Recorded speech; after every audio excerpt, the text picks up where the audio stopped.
Welcome to another episode of Words on New Music. I'm Jim Goodin here in Brooklyn, New York. Paul Muller is out in Los Angeles. And this show, we're going to feature a couple of interview segments from two recent hangouts with improv variety artists. One, Chris Vaisvil, who is a specialist in microtonal music and a lot of theorism behind that, as well as writes some really neat stuff with those tools. And another gentleman, Norbert Oldani, who actually talked a lot about a recent trip to Peru and about a lot of the influences that trip had upon him. I was just going to ask you, how is this one configured to a, is it an EDO or? Yeah, it's what's its 17 notes per octave. Okay. So who did that? Who put it together? Or did you do all your neck work? No, I wish I was this good. There was a local guy by the name of Brad Smith who was a part-time luthier, and I talked him into doing this microtonal project. He's done 2 guitarists for me, but when I tried to contact him for the third, he didn't return my call. Oh, no. It may have had something to do with the fact of asking him to do a 22 note per octave. Oh, wow. I made him do this is a 17 that he did for me, and I got a 19. And when I picked up the 19, he said, "Man, those frets are really packed close together." So perhaps a 22 kind of scared him. Yeah. Yeah. So, Well, what is he now, do you figure out the spacing, the ratios, and give him that, and he measures it and cuts the fret slots, or? well, basically, I did that for him. There are websites out there. There's 2 that the guitarists generally go to. There's a website called Experimental Musical Instruments, Mm-hmm. and they have a relatively basic fret placement generator, and it will do microtonal frets, and it'll do with and without compensation. The compensation is that when you go and you press down the fret, because of the space between the height of the fret and the fretboard, there's a slight gap, so there's a little bit of a difference. To tell you the truth, I don't have anything that's that accurate to go and make that much of a difference, but I guess if you're at the Fender factory, you probably take that into account with your machine that cuts the 12 eagle frets. Anyway, to get back to it, yeah, and then there's another one. There's a guy by the name of Ron Sword who is the most popular microtonal luthier in the circles that I run around in, and he does things like fan frets, where the frets are at an angle, and angle changes as it goes down. Right. And he's like done up to 9-string guitars. And that basically, if I understand it right, and I'm not sure if I do or not, I think that gives you different tunings on the same guitar. Oh, no, well, which is like a mind-blowing thing. Yeah, it is. And, it is. Yeah, on the different strings, I guess. Yeah. I've seen a couple of basses or contrabasses, something like that. There's a woman down in New Mexico whose name it'll come to me in a sec, but she has, I think it's an 11-string instrument that is like a contrabass range, but it also has the fan stuff going on. So that's about just varying.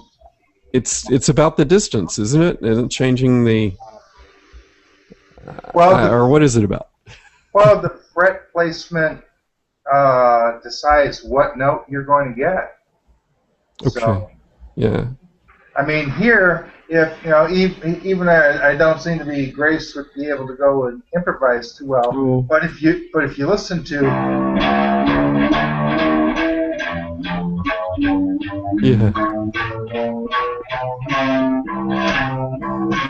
there is the octave.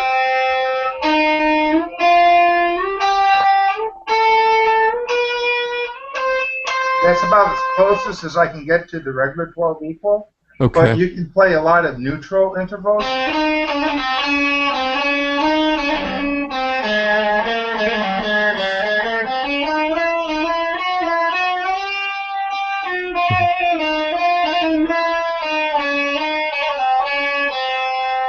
which doesn't sound very musical in that context. On the whole, I thought that was neat. I like that. I mean, I like that particular. It's almost like Steve Mosier said the other, or when we talked to him, and he made that comment. It's almost like, or maybe I imagine that, but I mean, you can. It's just different.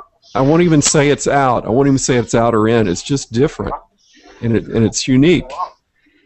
Well, I think that's the biggest barrier that someone has when they're first introduced. I know when I first started with microtonality, I tended towards the tunings that made 12 better. Yeah. And then I started to go further and further afield where my ears started to get more of a capability of accepting different types of dissonance and different types of consonants. I mean, like here's sort of two tritones. Here's the fifth, one tritone, the other tritone. It's like, wow, what do you do with that sort of? And then there's a fourth. So you have fifth, fourth, and two notes in between. Yeah. So you have this a totally different harmonic language to deal with, to try to learn. And since music theory is really after the fact, there's very little after the fact when it comes to microtonal music. Yeah. Sure. Can you cut your give us a clean sound and turn off one of the effects for a moment, and just so we can hear. Sure. I mean, just to hear it straight. Although by all means I do enjoy the color, but I'm curious about the scale. Yeah. One, the other one. In fact, comparatively, that sounds more consonant to my ears, to me.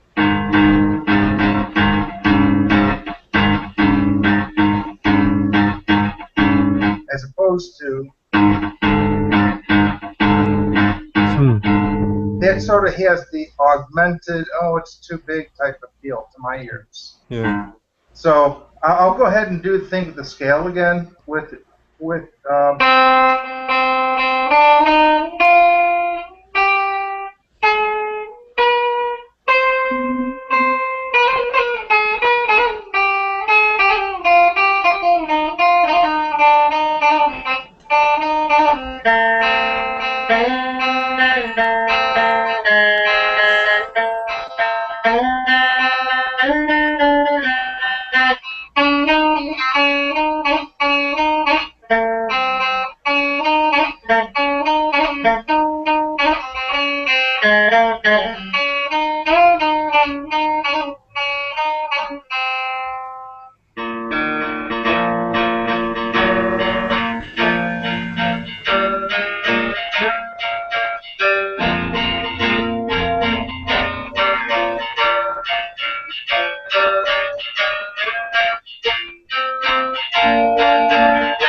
And so, I think there's a lot of inertia on the side of simplicity. And I think the alternate tunings kind of militate against that.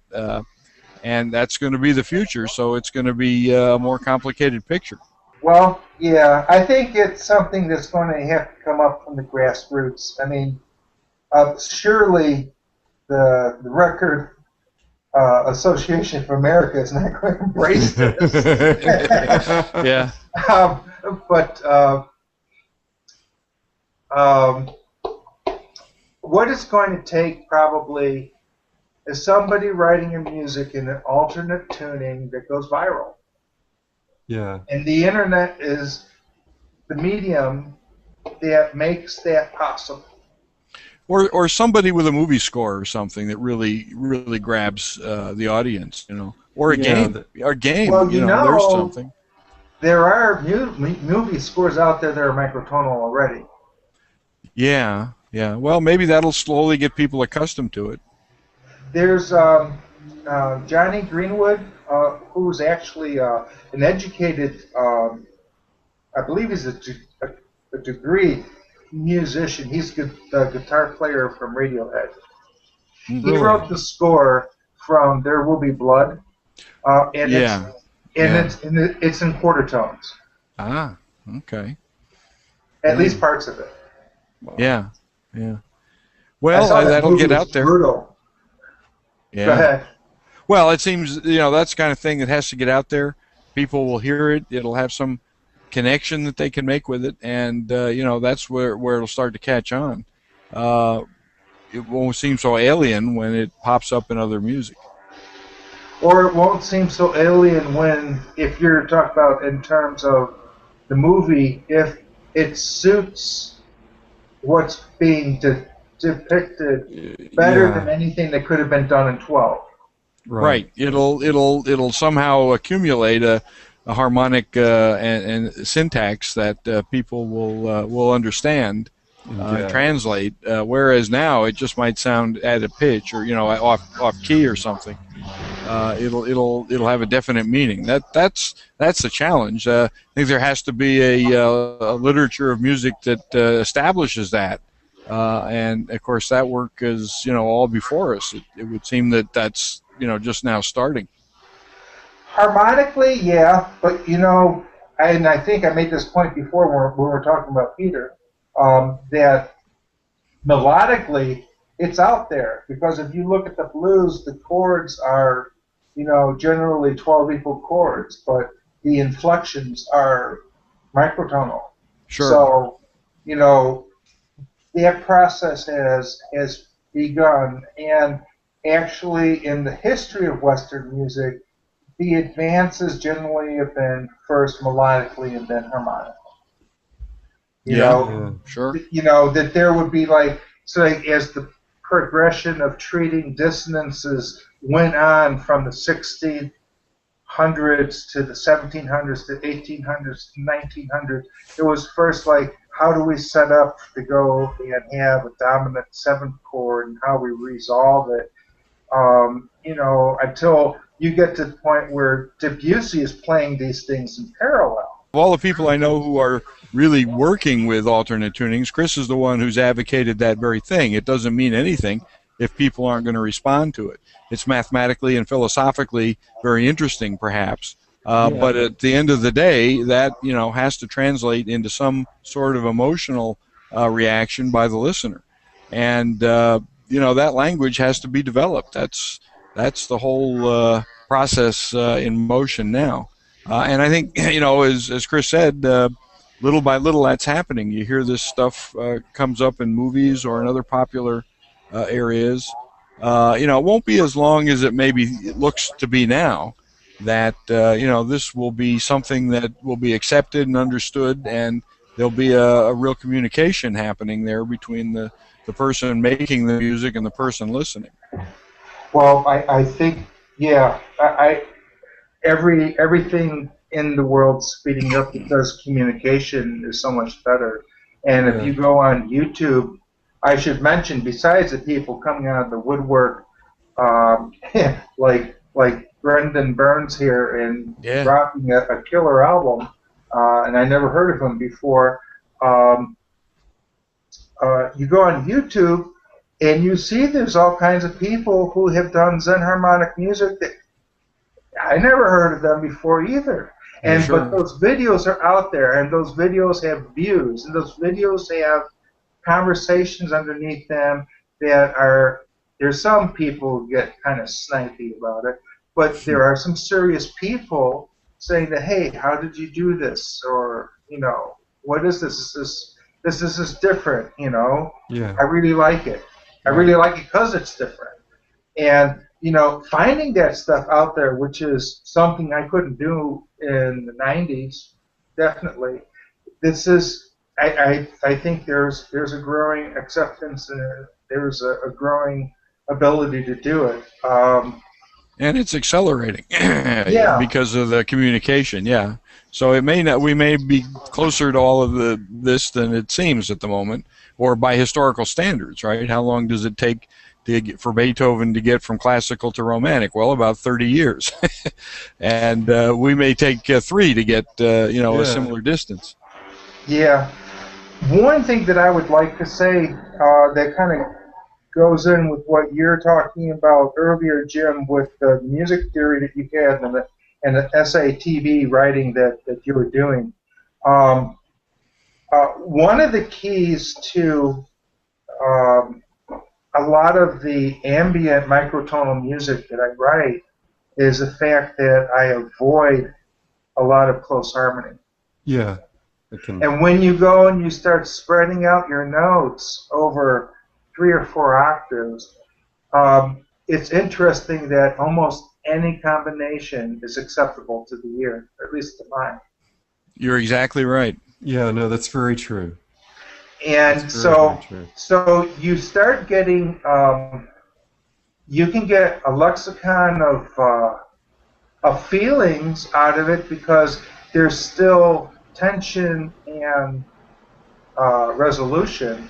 Right. But there's not this overt, oh my God, that's a horrid reaction to it. Yeah. Sure. Yeah. So, and that was part of, you guys were saying that you wanted to go talk about the Marion County Jail. Yeah. Well, did that have any microtonal in it? Yeah, it was definitely microtonal. I can't remember for the life of me what tuning it was in. But it was definitely microtonal, but it also put that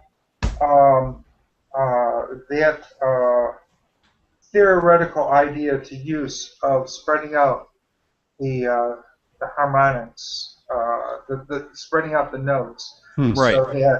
so that the harmonies were not. Well, they weren't overtly dissonant, and I couldn't tell myself listening to it whether it had microtuning in it or not. But knowing who wrote it, I expected that it did. I just couldn't detect it. So, as you say, the intervals that are acceptable to the ear, especially in the context of a very moody atmospheric piece like that, it's gonna play. And it's not going to cause any distress in listening to those. Yeah, I agree. Yeah. So with ambient music, especially when you're using synthesizers, it's kind of like, is it the timbre that's more important, or is it the notes that's more important? Yeah. You kind of got to, you got room to wiggle there. Yeah. It was neat, Chris, to hear you and hear you both play and talk about this stuff. I mean, it's for me. I've still got questions, but for tonight, I've asked all I can. Yeah. But it was great to talk to you guys too. Appreciate sharing the experience. Hey, and welcome to another episode of Words on New Music. I'm Jim Goodin in New York. Paul Muller's out in Los Angeles. And we're joined with another guest from the improv writing community, Norbert Oldani, who is up in Utica, New York, or Ithaca, New York, sir? I've forgotten. Utica, New York. Utica. Well, welcome. Okay. Happy to be here. Well, we're happy to have you. I remember talking to you nearly 2 years ago when I first came into Improv Friday. You really let me blab away. I did. We got pictures of Peru. We can talk about that. I'd like to stick to the Peru thing. I gave that some thought. The pan flute has always fascinated me because of the breathy noise. I think that's beautiful. Yeah, and it sort of reminds me of an electronic instrument in a way where there was a composer, I forgot his name, does microtonal stuff on Facebook, and he, I had a brief conversation with him, with the comments. And Yeah. when he makes an electronic piece, he almost adds a little strip of noise, almost like a noise drone that's real, low and that, just to kind of tilt things out. And that's the way the pan flute sort of sounds to me, almost like a wash kind of. And I really, anyway, so I've been tuned into that since I was a kid. And Shorties, I did some things about Peru. That's what I thought. Yeah, and kind of, it was just sort of fun, and I've gotten a little more serious about this now, and I picked up some folk music. Somebody notated folk music from Peru, and I'm going to start using a little bit of it and post them on If probably or on Facebook. Yeah. And the thing the reason for my second trip to Peru was mainly to take pictures, which I did. I took about 2,500, 3,000 pictures. Wow. Well, I take 5 or 6 real fast. People take pictures all over the place. Well, that's true with the digital media. It's just... Yeah. But usually to get one good picture of what I wanted, it takes 4 or 5 that I immediately erase. Yeah. Yeah. Somebody walked in front of the camera, or I realized there was a telephone pole right in front of me. I didn't notice, and stuff like that. Right. And then when I get back, I'd take the pictures back to the hotel. I would edit them a little, and I'd erase some more. So I ended up with about 540. I put one in this weekend along the sidebar where the photos are. I'm going to do another watercolor picture I've been thinking about. And so Peru is influencing me, whether I use the folk music aspect of it or not. Is with the folk music down there? Does the term gaita have any significance? It's a type of. It may be more about Venezuela. No, do you know that term? No. Okay. In Cusco, there's plenty. Cusco is the cultural center of Peru, pretty much. The painting, the music, the fabric, ceramics, Urubamba, the ceramics. All that. The bands play out in the streets once in a while. When I got on the train this time, they had a band at the train station saying goodbye as we went out. I put some of that on my tape recorder. Yeah. And then in the restaurants at noon, there'll be 4 or 5 guys. People walk in with the guitar, the drums, and the box drum and the flute. The ice has got a aeolian chimes or wind chimes shaking, in rhythm or something, that type of stuff. They'll play and then pass the hat. In restaurants at night, sometimes they'll have a group playing. Yeah, I've heard Peruvian street bands in Los Angeles, and they're just fascinating to listen to. The beat, and I mean, it's really impressive. And I'm thinking, there's Norbert. He's in Cusco. It's the cultural capital of Peru. I mean, he's out there listening to Peruvian street bands like 24 hours a day. That's got to be what you do when you get there. Like you said yesterday, you could listen to them all day long. So can I. I just don't. And the thing that keeps me in there is not so much the singing. It's the pan flute playing off and on, and the rhythm and the beat. And the rhythm, exactly so, yeah.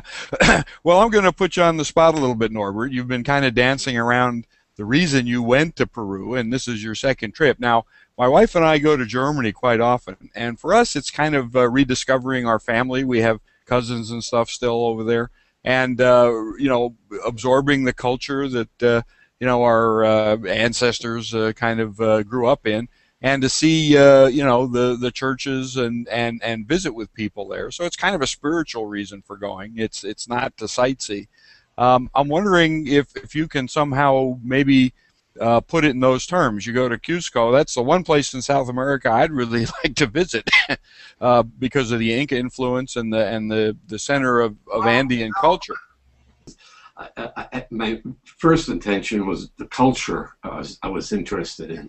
And and that's sort of a spiritual thing to begin with.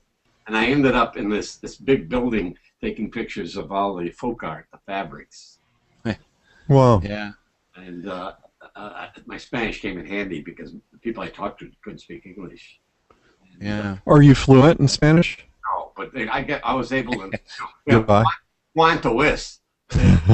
Everybody knows what that means. How much? How much? Yeah. The universal language of how much. Yeah. And I would tell them quisiera hacer alguna fotos de sus fábricas. They would understand that. And I've been interested in the history of the indigenous peoples. I spent a couple of summers as a kid with my mother on an Indian reservation near Detroit. And I remember one of the first books my parents wanted me to read, and they would take me and my friends to the library every Saturday when I was younger, 10 years old. And I remember one of the first books I ever read through, I read with sitting on my father's lap at the age of about 9 years old, and it was Prescott's History of the Conquest of Mexico. But at any rate, so there's a serious aspect of what I'm doing, and it does influence my music somehow. I have a lot of sympathy for the Inca, Yeah. People, I get the sense, maybe you picked it up more strongly having visited there, you get the sense that the Incas still feel very strong connections to the past and have tried very hard to maintain their culture. And, you get out in the backcountry there, away from the cities, and the costumes and the livestock and the lifestyle hasn't changed a lot. And, you can shake hands with an Inca today. It's I think they wear their westernization very lightly there. In the big cities, it's a little different. In Lima, it's a little different. But when you get in Cusco itself, there's plenty of Quechua. That's the descendants of the Inca, pretty much. In the Stavrix building, there was just a bunch of stalls. And I took a picture of this guy who was painting ceramics and was selling them. I think I'll post that sometime, that one. On if. And they dress in traditional dress with the hats. Yeah, very colorful, yeah. Shawls. At the airport, the women are carrying the babies on their backs, Yeah. I saw a PBS documentary or something, and it was some observance that goes back to Inca times. It's during the solstice or something, and they go to some valley, and there's a ceremony, and there must have been 10 or 20,000 people participate in this. It was, kind of an overturning of the whole idea of the conquest, and they're kind of going back to their ancestral religions. Precisely. That's an interesting phenomenon. It was pretty much a forced conversion to Christianity throughout Latin America, but one way or another, that sort of Christianity is sort of in there. Like in Russia, the conversions there didn't occur until the middle of the Middle Ages. It's kind of late in the game, and you don't have to go down to South America. You can watch this in Mexico to some degree too. Sure. That's part of what sort of fascinates me about the whole thing. Is the blend of cultures. The mestizo is a very big thing. Now, the Quechua, some of them still are purely the racial. I suspect, I can't prove this, but the racial lines go right back to the Inca. But it's very pronounced. The mixture of the two cultures down there. The train. What I ended up doing, most of my pictures are about the train trip. Yeah. Taxi cab trip between Cusco and Puno. And by taking the cab, which I was forced to do, as I mentioned yesterday, I was able to take a whole lot of pictures. I was quite happy with that. A lot of my pictures are just so after what happened, I found out for sure I couldn't take pictures of in the museums. I sort of push this idea of the fine arts to the background of my mind and concentrate on la tierra, the land. Mm-hmm. That is where you really somehow I can't even say this properly. Right in Spanish, I couldn't do it. I can't even do there's something about the land there dominates everything, and the human person is put in its place. I don't, you know, as part of all this, and it's awfully hard to dominate those mountains. Well, you know, I've mentioned this too. Here in California, we have something like that here. You can stand out and look out from my patio, and you can see a hill or a mountain, really, at 5,000 feet high, and you know there just is never going to be any houses put up there. It's just too far up, too high, too steep, no way to get to it. And there's a lot of landscape like that still here in California, more so in South America, and probably as you know, in Peru, that would be the ultimate of a kind of an inaccessible place. You know, the land, as you go from the fertile part around Cusco, the Sacred Valley, the Incas knew what they were doing because that's where they got their food, in that Sacred Valley. And the pictures I took between Cusco and Puno are south of that a little bit, but it's very fertile. In the pictures I have show, you know, you can see trees, there's farming, and so on and so forth. But as you get out of the mountains and get into the Alta Plano of Peru and go up from the 6,000 feet to the 12,000 that Puno is at, as you get near Puno, you really begin seeing, you know, this flat land. The mountains are sometimes barely visible way off in the distance. And this was the winter season down there. Everything's dead and dry. Sure. We have here a desert part of Southern California, and you drive from the coast where it's kind of green and civilized and cities and freeways, and you get up into the high desert, and you can see 40 miles to the horizon, and there's nothing there, and that is a very powerful experience. It is. Arizona, Nevada, and Utah are like that. Somewhat. Sure. And I've lived in the East. I grew up in New Jersey, and you know, you have the Hudson River. Well, throw a bridge across it, dig a tunnel under it. You got a hill here. Well, put some houses up there. Let's make a road where we want to go. You know, the landscape has been pretty much subdued east of the Mississippi. You know, to conform to what people need and want. You know, out in the West Coast and certainly South America, you can't do that. And it comes as kind of a shock to someone who's lived in a place where, well, why don't they just put a road there, or we need a new bridge? You know, it just isn't going to happen because the landscape won't allow it. And it's that reversal of who's on top in some ways that really is striking. And you probably get a sense of that much better in South America than in North America, but it's still unnerving in some ways. Yeah, definitely. This is the garden that belongs to the part of the garden that belongs to the Echo Inn where I stayed. Lake Titicaca is off to the in the background, way back there.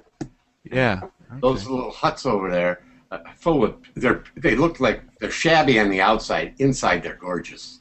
Huh. So what's the elevation there? Around 12,000 feet. Wow. Gosh. Yeah. See, this is Cusco. And okay. I thought it was San Bernardino. Yeah, I know. I told the whole. There's two Echoes Inns. I stayed at both of them. This is the building on point. Well, I don't know if you can't see this. Right. The background on the right. Yeah, and you're right. That's the Echo Inn in Cusco. That's what I stayed there. Anyways, this is a Sunday afternoon traffic jam. Half of those cars are taxi cabs that drive people around the city, you know. So I didn't take any tours this time. I just walked all over Cusco. Sure. I'm going to tell my niece that because she, you know, I don't want to go into the gory details, but some things that the streets I was told not to go down the first time. I didn't have any trouble, but I'm me. I don't know. I didn't have any problems with anything or anybody. And I ended up in the living quarters where most of the Quechua states. It reminded me of New York City or Shanghai. They're shoulder to shoulder out in the streets, so it was really interesting. Wow. Well, how many people are in Cusco? Is it 50,000, 100,000? No, it was around 250,000, and they expect it to grow. Oh yeah, wow. Oh yeah, I'm going to go. I'll come back to this theme about the land. What mountain is this here? I don't know. I haven't a clue. Okay. Well, that's another But it's a gorgeous. This to me could be in New Mexico or it could be in Arizona, both. This is right in the middle of the trip from Cusco to Puno or vice versa. This is where you're. This is some miles now south of Cusco, north of Puno, and you can see the land now is getting. That's all dead crops from the summer. What is a desolate place? They do when you get the summer rains, things grow here, and this is just dead vegetation. It's just dying. We have the same thing here in California. In the spring, it'll green up because of a little rain over the winter, but about this time of the year, everything is just as brown as that is. The same kind of climate. Your winter in California isn't much of a winter unless you're up in the mountains. Yeah. It is here. This is winter down there, and I got a sunburn. You get a sunburn. Yeah. But anyways, to come back to Cusco and the population, it's around 250,000, and they expect it to go to 500,000 in a few years. Yikes! Yeah. Lima is unbelievable. I went on for 5 days. I bought El Comentario. That's the big newspaper comes out of Lima. It's sort of like a New York Times. And I was reading one article one day tracing the population of Lima. Pizarro Hernandez. The Spanish invented it, right? Right, they built it. 24 Spaniards. That was It was not a native town. It was built from scratch when the conquistadores got there.